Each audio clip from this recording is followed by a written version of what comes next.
அன்பார்ந்த சங்கரா தொலைக்காட்சி நேயர்களுக்கு என்னுடைய வணக்கங்கள். ஒரு தன்னிலை விளக்கம், தட் இஸ் தன்னை பற்றி தானே விளக்குவது மாதிரி பல நேரங்களில் பெரியவா சொன்ன வாசகம் அமையும். இன்னைக்கு ஆச்சாரியன் என்றால் யார் என்று அவர் நமக்கு சொல்ல போகிறார். ஆச்சாரியன்னா யார்? பொதுவா நம்ம சம்பிரதாயத்துல 3 பேர் என்னுடைய குருநாதர் சொல்வார். ஒன்று டீச்சர்ஸ், 2வது கைட்ஸ், 3வது குருஸ். டீச்சர்ஸ், கைட்ஸ், குருஸ். ஆசிரியர்கள், வழிகாட்டிகள், ஆசான், குரு.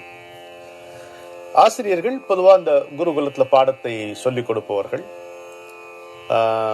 அகக்கல்வி, புறக்கல்வி, தொழிற்கல்வி இதெல்லாம் கற்றுக் கொடுக்கிறவர்கள் ஆசிரியர்கள். இதை பற்றி இன்னொரு முறை நம்ம விரிவாக பார்ப்போம். வழிகாட்டிகள், இந்த ஆசிரியர்கள் அவர்களுக்கும் நம்முடைய ஆன்மீக பயணத்துக்கும் தொடர்பு இல்லை. Teachers teach subjects. அப்படி வழிகாட்டிகள் தங்களுடைய வாழ்க்கை அனுபவங்களால் வளமான அறிவு பெற்றவர்கள். நமக்கு வாழ்க்கையினுடைய சில சூழ்நிலைகளில் இடர்பாடுகள் வரும் பொழுது, ஐயங்கள் தோன்றும் பொழுது அவற்றை எப்படி கையாள வேண்டும், எதை எப்படி களைய வேண்டும் என்பதை கற்றுக் கொடுப்பவர்கள் வழிகாட்டிகள். ஆனால் குரு, சிவனே குரு, குருவே சிவன். நம்மை இக்கரையிலிருந்து தன்னுடைய அங்கையில் ஏந்தி அக்கறைக்கு சென்று அங்கே சேர்ப்பிக்க வேண்டும் என்கின்ற ஒரே அக்கறை உடையவர் குரு. அவர்தான் ஆன்மாவுக்கும் கர்மவினைக்கும் இருக்கக்கூடிய தொடர்பை கத்தரித்து நமக்கு ஆன்மீக விடுதலை வழங்கக்கூடிய ஆற்றலும் அருளும் உரிமையும் இருப்பவர். இப்போ இதை மனசுல வச்சுக்கிட்டு இப்ப பெரியவர் என்ன சொன்னார்ன்றது கேட்போம். அவர் என்ன சொல்றார்? மீதி தேசங்கள்ல, மற்ற எந்த தேசத்திலும் டீச்சர் என்பதற்கும் நம்முடைய தேசத்தில் குரு, ஆச்சாரியர் என்று சொல்வதற்கும் மதிப்பு மரியாதைகளிலே ரொம்ப வேறுபாடு இருக்கிறது. அவர் பாஷையில சொல்லணும்னா அஜகஜாந்திரமாக இருக்கிறது அப்படின்னு சொல்றார்.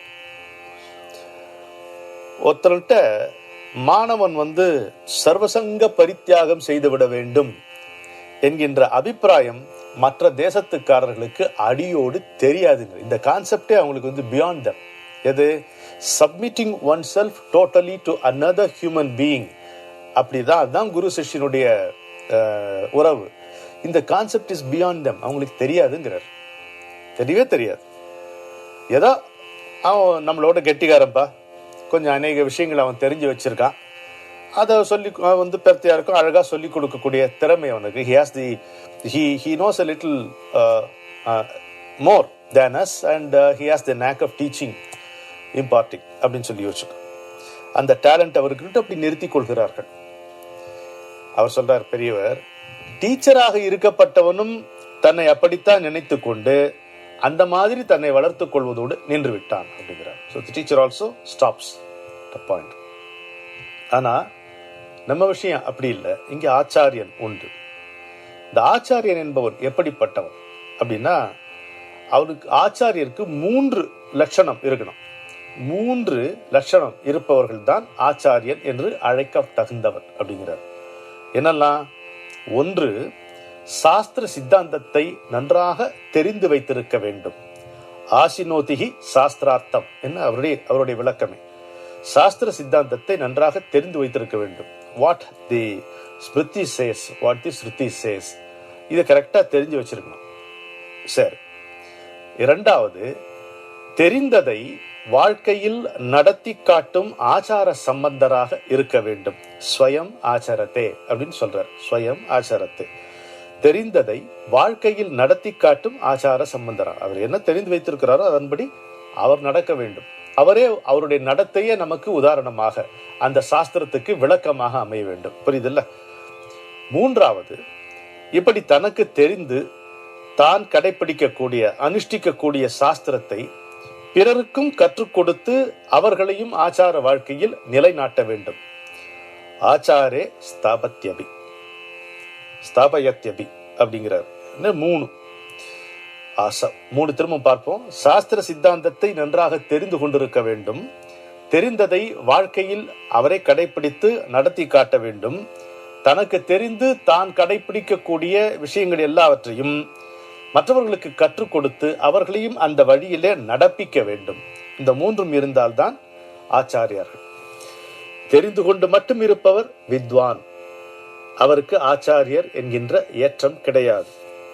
கற்றுக் கொடுக்காமல் தான் மட்டும் சாஸ்திரோத்தமாய் அதனுடைய தத்துவத்தை உணர்ந்து வாழ்பவர் அனுஷ்டாதா, இன்னும் உயர்ந்தால் அனுபவி என்ற பெயர். அவர்களுக்கு ஆச்சாரியர் என்ற பெயர் கிடையாது, அந்த சிறப்பு கிடையாது.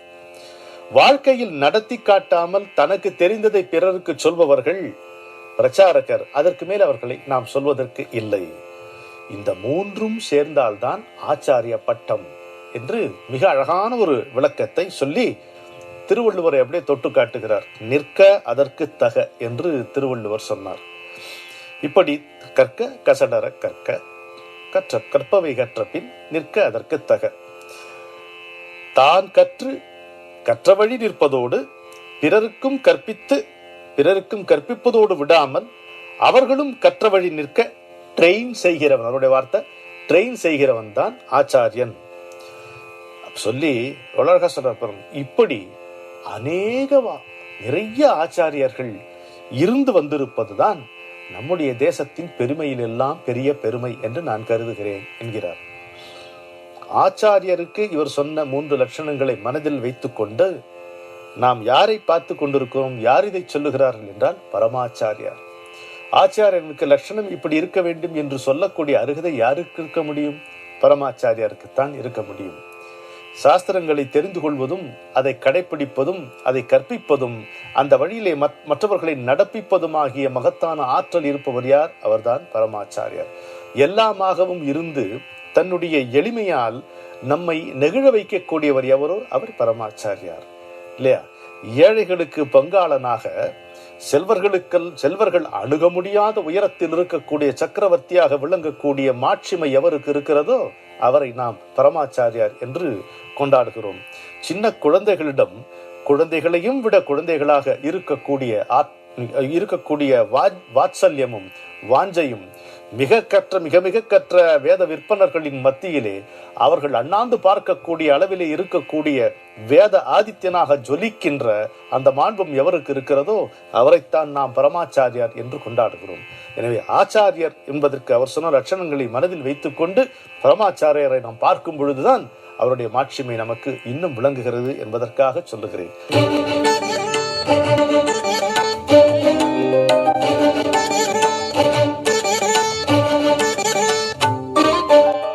நன்கு அறிந்தவன் நடத்தி காட்டுவோன், நண்ணுவோர்க்கு அதையே நல்கி அருளுவோன். தன்னை அறிந்தவன் தன்னிடம் வந்தவர் தம்மை அறியவே தன்னை தருபவன். தன்னை அறிந்தவன் தன்னிடம் வந்தவர் தம்மை அறியவே தன்னை தருபவன். முன்னை வினைகளை முற்றும் களைந்தவன், முன்பு வந்தோரின் முன்வினை களைபவன். அன்னை தந்தை யாவும் ஆகினன், அன்பின் வடிவே ஆச்சாரியனாம் என்று நாம் பரமாச்சாரியாரை கொண்டாடுவோம். ஒரு நாள் காஷ்ட மௌனம், வார்த்தை கூட பேசாத கடுமையான மௌனம். பூஜைக்கு உட்கார்ந்துருக்கிறார். சந்திரமௌலீஸ்வரர் பூஜைக்கு உட்கார்ந்துக்கிற திடீர்னு பீடத்திலிருந்து எழுந்து வெளியே போயிட்டார்.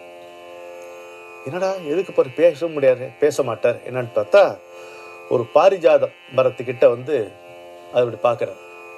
ஆஹா, அப்பதான் இவங்க உணர்ந்துக்கிறாங்க பூ வைக்கல, பூஜைக்கு மறந்து போயிட்டான். உடனே ஒருத்தர் பாரிஜாதத்தை பறிக்கிறார். பக்கத்துல கஸ்தூரி அரளி அந்த செடி கிட்ட போய் பார்க்கிறார். அப்புறம் கஸ்தூரி அரளியை பறிக்கிறாங்க. இதெல்லாம் அவர் மறந்து விட்டார், சிஷ்யர்கள் மறந்துட்டார். மந்தார பூ இருக்கக்கூடிய அந்த இடத்துல போய் அந்த செடி பக்கத்துல நிற்கிறார். அதை பறித்து கொள்கிறார்.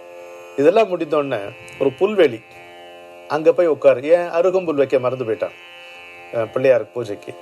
அந்த அருகம்புல் இருக்கக்கூடிய அதையும் சுட்டி காட்டுகிறார். எல்லாம் பார்வையாலேயே காட்டி எதை இவர்கள் மறந்தார்கள் என்பதை நினைவுபடுத்துகிறார். இது ஒரு அருமையான நிகழ்ச்சியாக நான் நினைக்கிறேன். தாடி நடராஜன் ஒருத்தர் இருந்தார், அவருடைய தொண்டர்கள். அவர் பூஜைக்கு வில்வம் எடுக்கும் பொழுது ஏறி அப்படி கிளையை உடைச்சிடும் போது இவர் செலுத்துகிறார். பரமாச்சாரியர் உடைக்காது, ஏதாவது ஸ்டூலோ ஏனியோ ஏறி போட்டுட்டு அந்த தளத்தை மட்டும் எடு, வில்வ தளத்தை மட்டும் எடு அப்படிங்கிறாராம். ரமண மகர்ஷிக்கும் அப்படிதான். வில்வார்ச்சனைக்கு எடுக்கும்போது ஒரு அம்மாவை கடுமையா உனக்கு கிள்ளினா வலிக்காதா உனக்கு, அப்படித்தானே இருக்கும் அப்படிங்கிறார். பரமாச்சாரியன் பூ பறித்ததே கிடையாது. அவருக்கு சமர்ப்பிக்கப்பட்ட பூக்களை பூஜைக்கு பயன்படுத்தினாரே தவிர அவராக பூவை பறித்தது கிடையாது என்கின்ற தகவலையும், பூ பறிக்க போகாது, அதுவே பூ, ஞான பூ, அது இன்னொரு மலரை போய் தொட்டு பறிக்காது.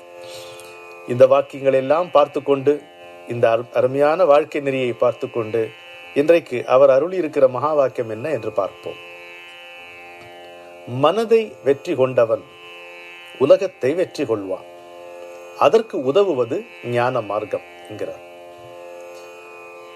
One who has conquered his mind has really conquered the entire world. That which makes this possible is ஞானா. எவன் உலகத்தை வெற்றி கொண்டவன்? மனதை வெற்றி கொண்டவன். இப்போ என்னுடைய குருநாதர்கிட்ட ஒருத்தர் கேட்கிறார், ஐயா, நான் எத்தனை காலம் இந்த ஆன்மீக சாதனை செய்ய வேண்டும்? என்ன பதில் சொல்வீங்க? நீ விடுதலை அடையும் வரைக்கும், உனக்கு ஞானம் வரும் வரைக்கும், இதெல்லாம் என்ன சொல்லுவோம்? எத்தனை காலம் நாம் ஆன்மீக சாதனை செய்ய வேண்டும்? என்ன பதில் சொன்னார் தெரியுமா? உன்னுள் உலகம் உள்ளவரை அப்படின்னார். How long should I practice sadhana? So long till the world exists in you அப்படின்னாரு. என்ன அருமையான பதில் பாருங்க.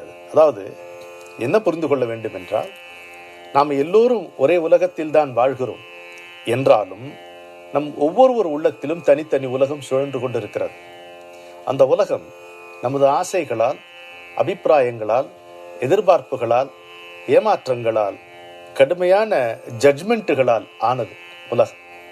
நம்முடைய உலகம், என்னுடைய உலகமும் உங்களுடைய உலகமும் அருகே நெருங்கி வரும் பொழுது, இந்த contents of my world inside me and your world inside you, அதுதான் உறவோ பிரிவோ வெறுப்போ விருப்போ இதை ஏற்படுத்துகிறது. இவ்வளவுதான் விஷயம். இது இன்னொன்று சொல்வார் குருநாதர், கண்டென்ட் எல்லாம் ஒண்ணுதான், கலர் தான் வேறன்னு. என்ன கண்டென்ட்? இக்னோரன்ஸ் தான் கண்டென்ட், அறியாமை தான் நம்முடைய கண்டென்ட். என்னுடைய வண்ணம் தான் வேற. என்னுடைய அறியாமையின் வண்ணம் நீலமாக இருக்கலாம், இன்னொருத்தருடைய அறியாமையினுடைய வண்ணம் சிவப்பாக இருக்கலாம். நான் அந்த சிவப்பை அறியாமை என்றும் இந்த நீலத்தை அறிவு என்றும் நான் நினைத்துக் கொள்ளலாம். நீங்கள் உங்களுடைய சிவப்பான அறியாமை தான் அறிவு என்றும், என்னுடைய நீலமயமான அறியாமையை அறியாமை என்றும் நினைத்துக் கொள்ளலாம். மொத்தம் கண்டென்ட் இஸ் தி சேம், அறியாமை தான். இதைத்தான் சொல்றார். இதெல்லாம் ரமண மகர்ஷியினுடைய பாஷையிலே சொல்ல வேண்டும் என்றால் மனோ வியாபாரம் என்பார். மனோ வியாபாரம் என்பார். இதுவே அந்த மனம் அடங்காத வரைக்கும் வேறு எந்த சாதனையாலும் எந்த சாதனையையும் வெற்றி என்று நாம் கொண்டாடி கொள்ளவே முடியாது. எதையும் சாதித்ததாகவே நாம் கருதி கொள்ளவே முடியாது. மனமடங்க வேண்டும். எவனுடைய கைகளிலே, எவனுடைய கைப்பிடியில் புலன்கள் ஒடுங்குமோ அவனுடைய காலடியில் உலகம் அடங்கும் என்பது நாம் மீண்டும் மீண்டும் நினைவுறுத்தி கொள்ள வேண்டிய வாக்கியமாக அமைந்திருக்கிறது. எனவே நம்முடைய மனதை நாம் வெற்றி கொள்ள வேண்டும். அதற்கு முதற்படி நம்முடைய புலன்கள் ஒடுங்க வேண்டும். அதற்கு ஆரம்பம் என்னவென்றால், நாம் உள்ளே வெளியிலே சிதறி போய் இருக்கிறோம். நம்மை ஒரு மாதிரி நிறுவிக்கொண்டு we should collect ourselves and start walking inward towards us. சித்த யோகः சித்த விருத்தி நிரோதக.